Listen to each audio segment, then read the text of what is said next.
બોલો સદગુરુ મહારાજની જય. આજના આ વ્યસ્ત જીવનની અંદર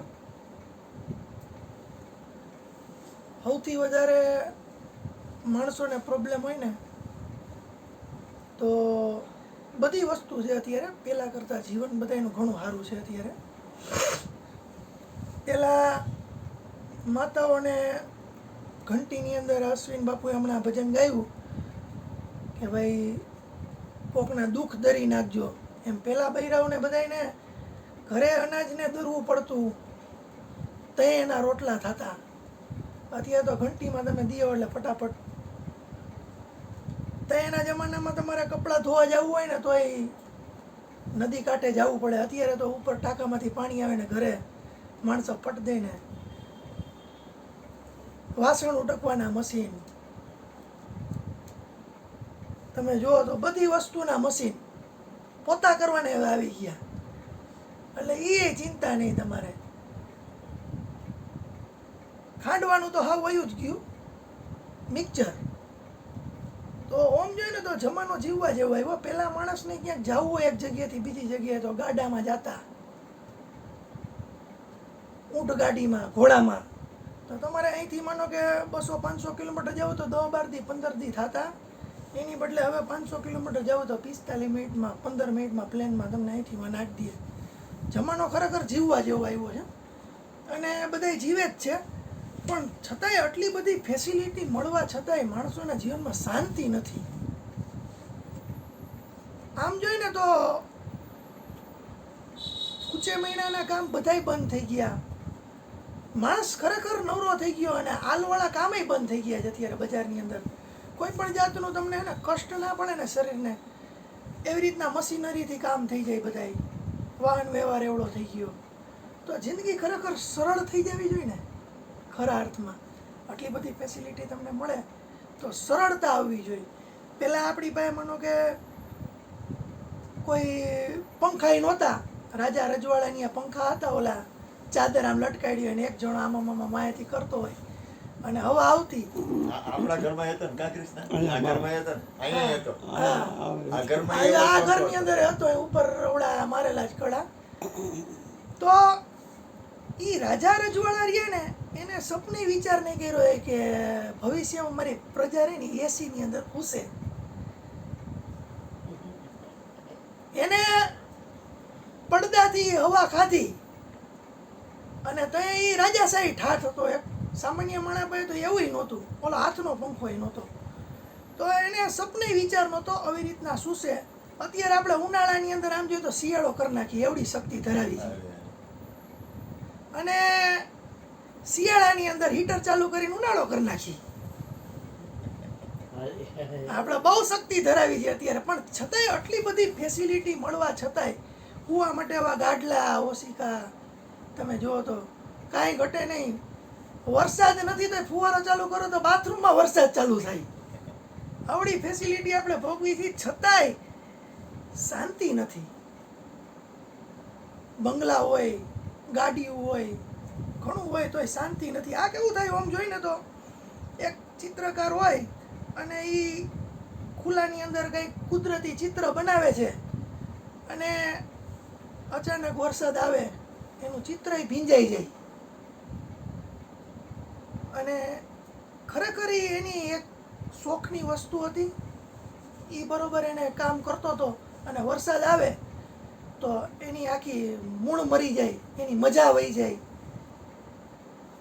તો એને ઓમ જોઈએ તો શાંતિ માટે કરતો હતો ને અશાંતિ ઊભી થઈ જાય. એવી રીતનું આપણે કાંઈ ખાતા પીતા હોય, અત્યારે આપણા ઘરે કંઈક ખાવાનું બનાવ્યું હોય સરસ મજાનું, આપણને ગમતા ભાવતા ખોરાક હોય બધાય, તો એની અંદર માનો કે તમે જમતા હોય અને દાંતમાં દુખાવો હોય તો તમારું ધ્યાન દાંતની અંદર રહે અને ઓલી જે વસ્તુ તમને ભાવતી હોય ને એનો સ્વાદ ન આવે. એનાથી તમને એક જાતનો હે ને જે આમ આનંદ થવો જોઈએ ને આનંદ ન થાય. તો જેમ ચિત્રકારને એની શાંતિનો ભંગ વરસાદે કર્યો, આમ જોઈએ તો વરસાદ આવે એટલે ખેડૂતને તો મજા આવી જાય, નાચવા માંડે. પણ વાહ એને એવી રીતના અશાંતિ ઊભી થઈ. ખાવાનામાં દાંતે અશાંતિ ઊભી કરી. અને ઘણીવાર ફાયદોય થઈ જાય દાંત દુખતો એનો. હા, મારા પપ્પા રહ્યા ને એ તમાકુવાળા પાન ખાતા, વ્યસની હતા. એને દરરોજ 2, 3, 4 પાન જોઈ. એકવાર પાન ખાવામાં એને હોપારી આવી ગઈ ને દાંતના 2 ફાડા કરી નાખ્યા અંદર. અને એ દુખાવો એટલો બધો મોટો થયો ને કે એના હૃદયને સ્પર્શી ગયો. તેથી તેને એને આત્મજ્ઞાન થઈ ગયું ને એને પાન ખાવાનું બંધ કરી દીધું. આમ વ્યસન છોડવું અઘરું એમ, એવું નથી કાંઈ કે ફટ દઈને છૂટી જાય. એ તો દાંત પાછો તમારો મટી જાય એટલે વળી ચાલુ થઈ જાય. પણ આ મારા વપારિયાની આમ જોઈને તો છુપા રુસ્તમ જેવા આમ જોઈને તો એનો પૂરેપૂરો આમ જોઈને તો કંટ્રોલ ખરો એમ, એની મનની માથે કંટ્રોલ ખરો પૂરેપૂરો. પણ બતાવે નહીં, બજારમાં નો આવે. અશ્વિન કેમ કે બજારમાં નથી આવું ક્યાંય, બતાવે નહીં. પણ મનના બહુ મક્કમ છે. તારી એટલે એ વરસાદ ગમે એવો ચાલુ હોય ને તો ત્યાંથી કપડાં પહેરીને અહીંયા આવે સત્સંગની અંદર, અને અહીંયા ભીના કપડાં ઉતારી પછી કોરા પહેરી લે, અને પછી અહીં સત્સંગ ને બધું પતે વળી પાછા ભીના ઠપ કરીને ઘરે આવે. પણ ઊભા ન રહ્યા, વરસાદ આવે કે ગમે એ આવે, જાવું એટલે જાવું એમ. એવું તો જેમ દાંત દુખતો હોય અને આપણી જે ખાવાનાની અંદરથી જે ઈચ્છા હોય એ ઈચ્છાથી સુખ આપણને પ્રાપ્ત થવાનું હોય, એનાથી આપણને આનંદ આવવાનો હોય. દાંતનો દુખાવો રહ્યો ને એ આપણને ખરેખર છે ને એ વસ્તુ પ્રત્યેનો એક જાતનો ઓલો અણગમો પેદા કરે. તો આ તો વાત થઈ શરીરના બહારના ભાગની.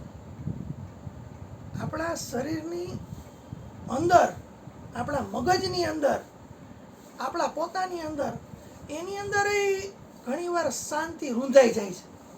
કઈ રીતે રૂંધાઈ જાય? તમે અત્યારે બેઠા હોય અહીંયા સત્સંગમાં, વિચાર આવતો હોય ઘરનો. તમે ક્યાંક મંદિરની અંદર ગયા હોય, વિચાર આવતો હોય કોઈ ચંપલ નહીં ઉપાડી જાય ને બહારેથી, એટલે તન રહ્યું ને એ મંદિરમાં હોય, મન ચંપલમાં હોય.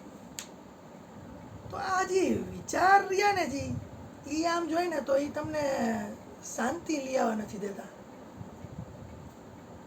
ખરેખર આ બધી વાત જે આપણે કરી ને એ ખરેખર સુખીપો આપે એવી. ઈશ્વરે તો આનંદ જ આપ્યો હે. દુઃખ આપણી પોતાની ખોટ છે. ઈશ્વરે દુઃખ નથી આપ્યું, દુઃખ તો આપણે પેદા કર્યું છે, આપણે હાથે પેદા કરી. કોઈ પણ વસ્તુ હોય ને એની અંદર આપણે કોઈ પણ વસ્તુની અંદર કાંઈક ખામી કાઢી અને દુઃખી રહી, સુખી ન થાય આપણે. તો આ વિચારો રહ્યા ને એની માથે તમારે કંટ્રોલ કરવું હોય ને તો તમારે ધ્યાનની જરૂર પડે. ધ્યાન એટલે કેવી વસ્તુ છે કે તમે કોઈ વિચાર તમારી અંદર ચાલુ ન રહે ને, તમે જે વસ્તુ કરતા હોય ને એ જ વસ્તુમાં તમારું ધ્યાન રહે. એવું થોડુંક કરવાની જરૂર છે. પણ થાય છે એવું કે અત્યારે તો અહીં બેઠા બેઠા થોડા ઘણા વિચાર આવતા હોય, પણ તમે જે એ ધ્યાનને આમ થોડુંક તમારા પોતાની માથે ધ્યાન દેવાનું થોડુંક ચાલુ કરો ને એટલે તમે થોડાક એકલા પડશો ને. એકલા પડો એટલે તમે ક્યાંક માનો કે કોઈ રૂમમાં કે એમાં જઈને બેસશો ને તો વિચારનો જાણે એક ધરતીકંપ આવી જાય તમારી અંદર. એક જેને કહેવાય ને કે આમ ઓલા ખબર હોય તો તમને ચામાચીડિયા વચમાં એટલા બધા વધી ગયા હતા ચીનમાં ને એમાં મારવા પડ્યા. અને એકવાર અહીંયા ઓલા તમને ખબર તો ટીડડાનો વરસાદ થયો હતો ખેતરોમાં બધે. એ ટીડડા જેટલી સંખ્યામાં પથારી ફેરવી નાખે ને ખેતરની, એટલા બધા વિચાર ઊભા થાય આની અંદર. નવરાશ જેવી પડી ને, તમે આમ થોડીક વાર નવરા થયા ને એટલે અંદર તમને આમ અહીંયા બેઠા બેઠા છે આમ અમેરિકાન, અહીં તો ઠીક આખા વિશ્વની બહારના વિચાર મંડે આવવા. હમણાં ઓલા થોડાક દી પહેલા આપણે સ્પેસની અંદર ઓલા હલવાઈ ગયા હતા 2 જણા, એને ત્યાંથી ઓલું કેપ્સ્યુલ એલન માસ્કનું નીચે લઈ આવ્યું. તમને મનમાં વિચાર આવે યાર 2 જણા ની આવી છે તો શું કરતા હશે ત્યાં, એને કેમ 9 મહિના કાઢ્યા હશે. તમારે કોઈ દી ત્યાં જવાનું નથી.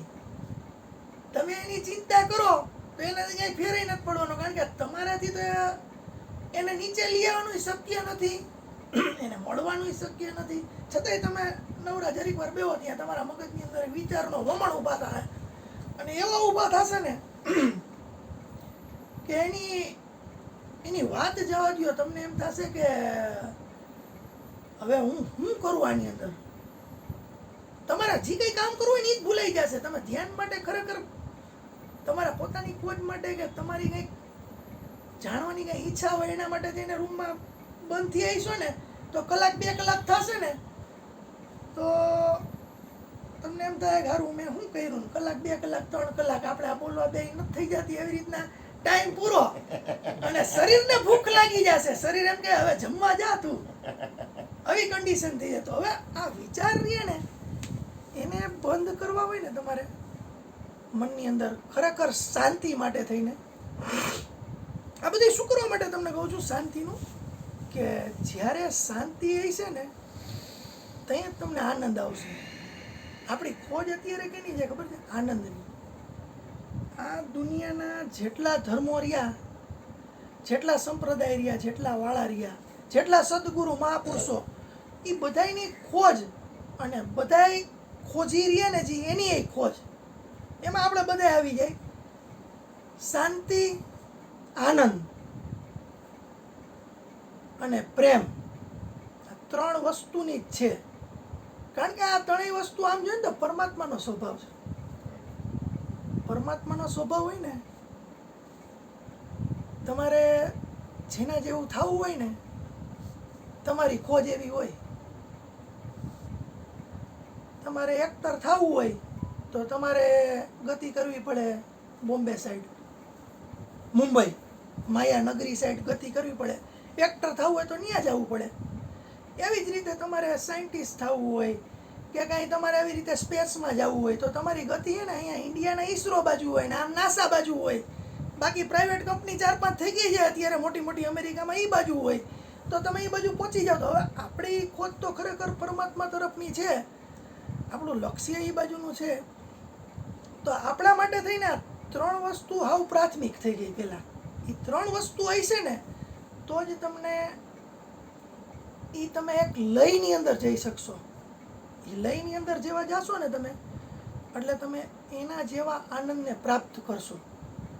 તો શાંતિ મૂળભૂત પહેલું પગથિયું કહેવાય આપણે, કે ભાઈ શરીરની શાંતિ માટે તો આપણે સમજી ગયા, વાત કરી બધી, કે નાની નાની હોય મુસીબત, અત્યારે પગમાં લાગ્યું હોય તો ધ્યાન ન્યા રહીએ. પણ તે તમે જો એવો વિચાર કરો ને કે અહીંયા લાગ્યું છે, બાકી બધું હાજું છે, તો આ તો ખાલી 1% ભાગ છે. તો મારું મન 1% માથે હું કેન્દ્રિત કરું, હું બાકીના 99% હારા છે એની માથે ન કેન્દ્રિત કરું. આપણા વિચારો રહ્યા એ હામાં હોવા જોઈએ. અત્યારે આપણે એમ કહી કે આ ભાર્ગવ અહીંયા છે, ભાર્ગવ, તો એ આપણને જવાબ આપે. પણ હું એમ કહી દઉં કે ભાર્ગવ અહીંયા નથી, તો એ વાત આખી નકારાત્મક થઈ ગઈ. છે તો છે, અને અહીંયા છે એ સાબિતી છે. અને કોઈ પણ વસ્તુ હોય ને એની વાત થાય, ન હોય એની વાત જ કરવાની નથી થતી. તો આપણે અત્યારે આપણે પ્રશ્ન જવાબ રાખશી. એક સત્સંગ આખો આપણો પૂરો થઈ જાય ને, કારણ કે આમાં શું થાય ખબર છે, આપણે તો આપણી રીતના સાંભળતા હોય, આપણા મગજ મુજબ અંદર વિચારો બધા કરતા હોય. આપણા મગજમાં કોઈ વિચાર ફિટ થાય તો આપણે એને એપ્રુવલ આપી, અને નો ફિટ થાય તો આપણે શું કરશી? ઓબ્જેક્શન. તો હવે આ વિચારના વળમાં બીજો એક મુદ્દો એ આવે કે કોઈ પણ 2 કમિટી હોય સામે કયા પડે, કોંગ્રેસ ને ભાજપ સામે કયા હોય, તો કે બેયની વિચારશૈલી અલગ અલગ છે. બેયની અંદર જે માણસો છે ને એ ભાજપ વાળાની વિચારધારા એક છે, કોંગ્રેસ વાળાની એક છે. આ કહે છે મારો વિચાર મોટો, આ કહે છે મારો વિચાર મોટો. જે આ વસ્તુ થતી હોય ને તે શું થશે? ટકરાવ થશે. અને છે એવું કે આમ જોઈને તો બેય અંધ છે, બેય અંધ છે. વિચાર કરવાવાળા, કોંગ્રેસ ભાજપની વાત નથી થતી અહીંયા, એટલે કઈ એવું કઈ મગજમાં ન રાખતા. કોંગ્રેસ ભાજપ ઉદાહરણ છે એક. કોંગ્રેસ ભાજપ ઉદાહરણ છે, પણ હવે આપણે એક નાનકડું હે ને ઉદાહરણ ખરેખર આપીને, કોઈનું નામ લીધા વિના ખરેખર એક ઉદાહરણ આપીને તમને સમજાવું આ વસ્તુ. બે જણા અંધ હોય, જન્મથી અંધ, કે એને આંખ જ નથી માનો કે. હવે એ બે જણા મોટા થયા, પછી એના મમ્મી પપ્પાને આંખ હતી, એના સગા સંબંધી ભાઈબંધુ બધાને આંખ હતી. એટલે જઈએ આમ ઉપર છે ને તડાકા ભડાકા થાય ને એટલે કોક કે મેઘધનુષ થયું, તો બે અંધ છે, એને ખબર નથી બેમાંથી એકઈને, પણ એને કોકે કીધું મેઘધનુષમાં 7 રંગ હોય એટલે કલર છે એમ એને ખબર છે. પછી કોક ફૂલ હોય તો એમ કે ગુલાબનું ફૂલ લાલ કલરનું, તો કે લાલ કલરનું. ઓલો આંધળો બીજો હોય ને એક નંબરનો આંધળો કે લાલ કલર, બીજો કે લાલ કલર, કારણ કે એને કોકે કીધું છે. હવે એમાં કેવા વાળો રહ્યો આને કેવા વાળા એમ કીધું કે ગુલાબનું ફૂલ પીળું છે, આને એમ કીધું લાલ, તો બેય આવે, પીળું આવે ને લાલય આવે. પણ થાય કેવું ખબર છે, એ બે જણા પોતપોતાની વિચારશૈલી હાટું બાધી પડે. ઓલાને કે ના લાલ ન હોય, ઓલો કે પીળું ન હોય, ખરેખર બે આંધળા છે, જોયું તો છે જ નહીં, કોક કે એની ઉપર હાલે છે. ખરેખર બે જણા આંધળા. બસ આ અત્યારે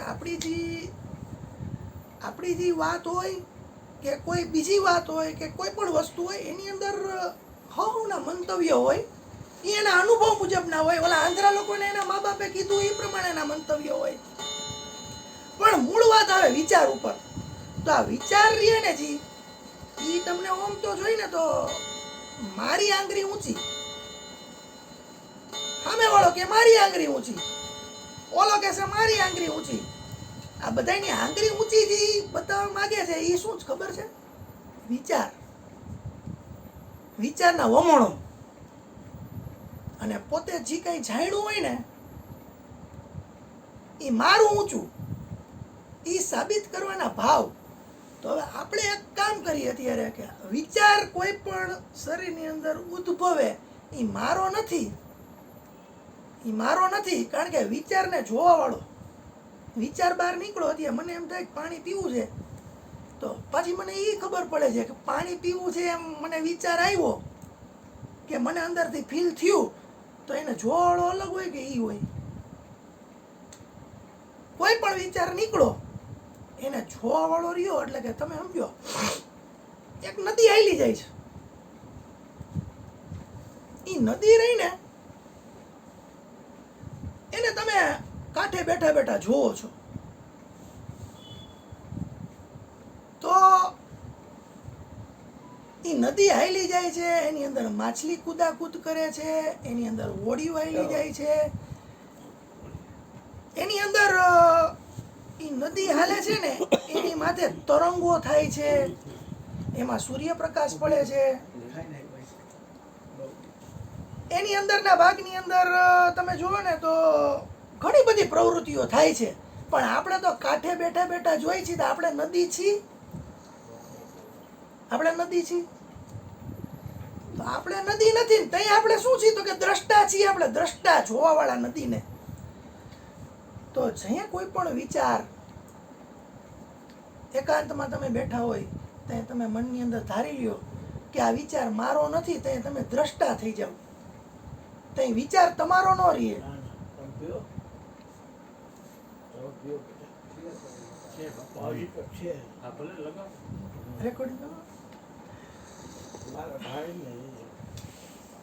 ઈ વિચાર રહ્યો ને ઈ તમારો નથી એમ તમે ધારી લ્યો, એટલે વિચારના વમણ ગમે એવડા હાલતા હોય અંદર તમારી અંદર,